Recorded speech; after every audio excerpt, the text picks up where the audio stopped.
আজকে আমি ষষ্ঠীর দিনের ভিডিওটা তোমাদের সঙ্গে শেয়ার করব। ষষ্ঠীর দিন আমি কোথায় কোথায় ঠাকুর দেখতে গিয়েছিলাম সেটা আজকে তোমাদের সঙ্গে একটু শেয়ার করব। তো এই যে দেখো, আমরা বেরিয়ে পড়েছি আর আমার ছেলে আনন্দে নাচছে, সবাই রেডি হয়ে গেছি। আর এই হচ্ছে ভাই, ও তো আগের দিনকেই এসে গিয়েছিল। আর এই যে যাব বলে বেরিয়ে পড়েছি। দুপুরবেলা খাওয়া দাওয়া সব সেরে নিয়েছিলাম 2টোর মধ্যে, তারপর 3টে নাগাদ একদম বেরিয়ে পড়েছিলাম। আজকে ওয়েদারটা না খুবই সুন্দর ছিল। ষষ্ঠীর দিন আমাদের এখানে ওয়েদারটা এত সুন্দর ছিল, বেশ ঠান্ডা ঠান্ডা হাওয়া হচ্ছিল। আর যাওয়ার পথে হালকা একটু বৃষ্টি হয়েছে, কিন্তু সেরকম কোনো অসুবিধা হয়নি। সবাই রাত ভোর খুব সুন্দর ঠাকুর দেখতে পেরেছে। আর যেতে যেতে দেখো, একটা প্যান্ডেল এখানে ছিল, সেইটা আমি একটু ছবি তুলে নিয়েছিলাম। তো এটা হচ্ছে আমি উত্তর কলকাতার একটা প্যান্ডেল দেখাচ্ছি তোমাদেরকে। এখানে না খুব সুন্দর মেলা হয়েছিল। তো আরেকটা এরপরে ঠাকুর দেখতে যাব, ওটা খুব ভিড় হয়ে যাবে বলে এই প্যান্ডেলে আমরা বেশি সময় কাটাইনি। এই প্যান্ডেলের মধ্যে দিয়ে গিয়েই ওই প্যান্ডেলটায় যেতে হবে, সেই জন্য এই প্যান্ডেলটা আগে দেখে নিচ্ছি, তারপর যাব আর একটা প্যান্ডেলে। তো এই প্যান্ডেলের বাইরে না খুব সুন্দর মেলা, অনেক বড় মাঠ জুড়ে মেলা ছিল। সেখানে আর ঘুরবার টাইম পাইনি, যেহেতু অনেকগুলো ঠাকুর দেখতে হবে। তো এই যে এখানে হচ্ছে 100 বছর পূর্তি উপলক্ষে একটা প্যান্ডেল। এটা হচ্ছে কলকাতার 10টা সেরা প্যান্ডেলের মধ্যে একটা পুজো প্যান্ডেল। তো সেখানে আমরা ঢুকে পড়েছি। আর যেহেতু আর কি একটু বিকেল টাইপে আছে, বিকেলের সময়, সেই জন্য মানে সেরকম কিন্তু এখানে তখন ভিড় হয় না। না হলে না এত ভিড় হয়ে যায় এই প্যান্ডেলটা, আগের বছর আমরা দেখতেই পারিনি। আমরা যাবার সময়ও দেখতে পারিনি, আবার বাড়ি ফেরার পথেও দেখতে পাইনি। এখানে দেখো কত আর কি এই যে প্রাইজ পেয়েছে এই প্যান্ডেলে, তো সেই প্রাইজগুলোকে এখানে সাজিয়ে রেখেছে। এখানে গুটি কয়েক রেখেছে, আবার গেটের মুখেও দেখছিলাম কয়েকটা রেখেছে। আর এখানে না এই যে ফুলকপি করেছে, এখানে একটু মানে চাষের ওপর ভিত্তি করে এই প্যান্ডেলটা করেছে, কিভাবে আর কি চাষিরা চাষ করে। তো এখন যেহেতু এবার ফুলকপি ওঠার টাইম, তো আমার মনে হয় সেই জন্য ফুলকপি দিয়েই শুরু করেছে। জানি না, আমি খুব একটা বুঝতে পারিনি যে ঠিক কি ওরা বলতে চেয়েছে, দেখাতে চেয়েছে। তবে এটুকু বুঝতে পেরেছি যে এখানে চাষের ওপর ভিত্তি করে প্যান্ডেলটা হয়েছে। কৃষকরা কত কষ্ট করে আর কি এইসব আর কি ধান ফলে বা নানা রকম সবজি কিভাবে করে, এই যে একটা ধানের গোলা এখানে করেছে, এই সবগুলোই আর কি করেছে। নানা রকম প্রোগ্রামও এখানে হয়েছে, বা প্রত্যেক দিন এক এক রকম আর কি এখানে প্রোগ্রামের ব্যবস্থাও ছিল দেখলাম। তো এটা হচ্ছে টালা প্রত্যয় ঠাকুর। তো এই যে এখানে একটা না মস্তিষ্ক করেছে। তো আর এখানটা ওপরটা দেখছি ধানের গোলা, আর এখানে একটা মস্তিষ্ক বসানো আছে। এরা প্রত্যেক বছরই না নানা রকম আর কি থিম বানায়, তো বেশ দেখতে ভালো লাগে। এখন বাজে বিকেল 4টে, কিন্তু এত ভিড় হয়ে গেছে যেন মনে হচ্ছে সন্ধ্যাই না হয়ে গেছে। দেখো দিনের আলো দেখা যাচ্ছে। এখানে না উপরটা দেখো খড় দিয়ে তৈরি করেছে, খড়ের ওপর বেশ করেছে, মানে খড়ের আটিকে না কীরকম করে শক্ত করে বেঁধে আর কি করেছে, বেশ ভালোই লাগছিল। আর এই যে দুর্গা মা এখানে দাঁড়িয়ে আছে। এখানে এত ভিড় হয়েছে যে ছবিটা মানে তুলতেই পারছিলাম না, আর দাঁড়াতেও দিচ্ছিল না। তো যাই হোক, কষ্ট করে একটুখানি তোলার চেষ্টা করেছি। এই যে লাঙল নিয়ে দাঁড়িয়ে আছে মা দুর্গা।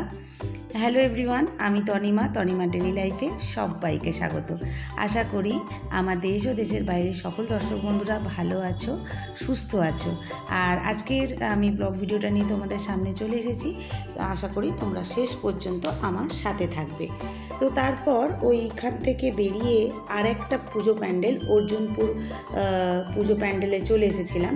এখানে না একটু আর কি ওই কম্পিউটারের এআই দিয়ে একটা আর কি প্যান্ডেল করেছে, মানে কম্পিউটারের এআই যে বিষয়টা হয়, ওই এআই এর ওপর ভিত্তি করে এখানে আর কি মণ্ডপটাকে সাজিয়েছে। তো প্যান্ডেলটা এত সুন্দর হয়েছিল, আর এত ভিড় হয়েছিল, আর গলির মধ্যে ছিল। তো এটাও কিন্তু কলকাতার 10টা সেরা পুজোর মধ্যে এটা একটা পুজো ছিল। তো আমি কয়েকদিন মানে ভিডিও দিতে পারিনি, এই সময় খালি ভিডিও তুলেই গেছি কিন্তু ভিডিও দিতে পারিনি। আমার আশেপাশে এত গান বাজনা চলছে, আর প্রত্যেক দিন সকাল সকাল সব মানে দেরি করে ঘুম থেকে উঠছি, তারপর তাড়াতাড়ি করে রান্না বান্না করে আবার কোথাও না কোথাও বেরিয়ে যাচ্ছি, যার জন্য তোমাদেরকে মানে ভিডিও আমি দিতেই পারছি না। ভিডিও তোলা রয়েছে কিন্তু আমি যে ভিডিওটা দেব সেই ভয়েসও দিতে পারছি না, আর মানে ভিডিও সেভাবে সবার ভিডিও তো আমি দেখতেও পারিনি, মানে এতই ব্যস্ততা ছিল। তো দেখো ভিতরটা কত সুন্দর, ওটা গেট ছিল যেটা আগে দেখালাম, ওটা গেট, আর ভিতরটা এই যে এত সুন্দর, মানে কোন দিকটা ছেড়ে কোন দিকটা দেখি, আর এত ভিড় ঠেলে ঠেলে মানে দেখা মানে ভীষণ মানে অসুবিধা হচ্ছিল। কিন্তু এই যে দেখো শুধু চারিদিকে কালো কালো মাথা, আর সবাই তো একটু চাইছে একটু ক্যামেরা বন্দি করতে, আর সেই মানে কি বলবো, ক্যামেরা বন্দি করতে গিয়ে ঘেমে নিয়ে চান। ভিতরে এত গরম হচ্ছে যে মনে হচ্ছে যেন কতক্ষণে মানে বেরিয়ে আসি। বয়স্ক মানুষরা তো এখানে ঢুকতেই পারবে না। আর এটা তো একদম সন্ধ্যাবেলা ছিল, সন্ধ্যাবেলা সবাই একটু লাইটের কাজগুলো দেখতে চাইছে, যার জন্য একটু সন্ধ্যার দিকে চলে আসছে, আর ব্যাস হয়ে যাচ্ছে ভিড়। তো তারপর এই যে দেখে আবার বেরিয়ে পড়েছিলাম। তো একটা জায়গায় আবার গাড়িতে উঠেছি, গাড়ি থেকে একটা জায়গায় না গেট একটা ঠাকুরে করেছে, এত সুন্দর লাগছিল যে গেটটার আমি একটুখানি ভিডিও করছিলাম। চারিদিকে মানে রাতের আকাশ এত সুন্দর লাগছে, আর এই যে এই একটা প্যান্ডেল পাশে ছিল, ওখানে দাঁড়িয়েছিলাম, গাড়িটা একটু দাঁড়িয়েছিল, তখন আমি একটুখানি ভিডিওটা করেছিলাম। তো এরই পরে একটা খারাপ খবর আমাদের চলে আসে।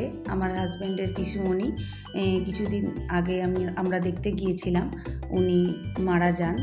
তো সেই খবরটা আসে, আমরা ওরই আশেপাশে ছিলাম যেখানে ঠাকুর দেখছিলাম।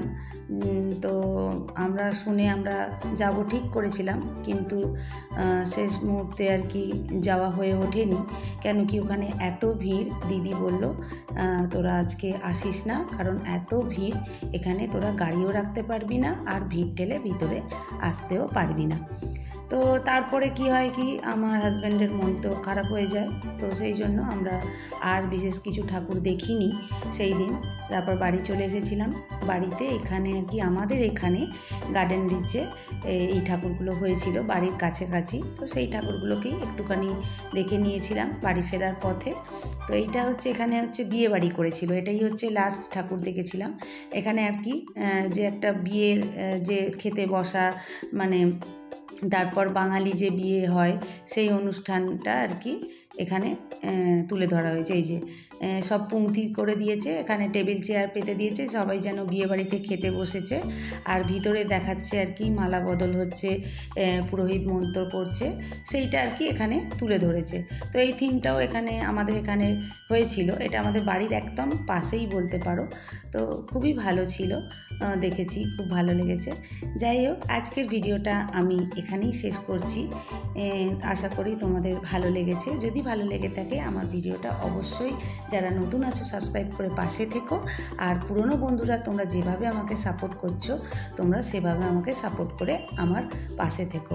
আজকে আসবো আর একটা নতুন ভিডিওর সঙ্গে, ততক্ষণের জন্য টাটা।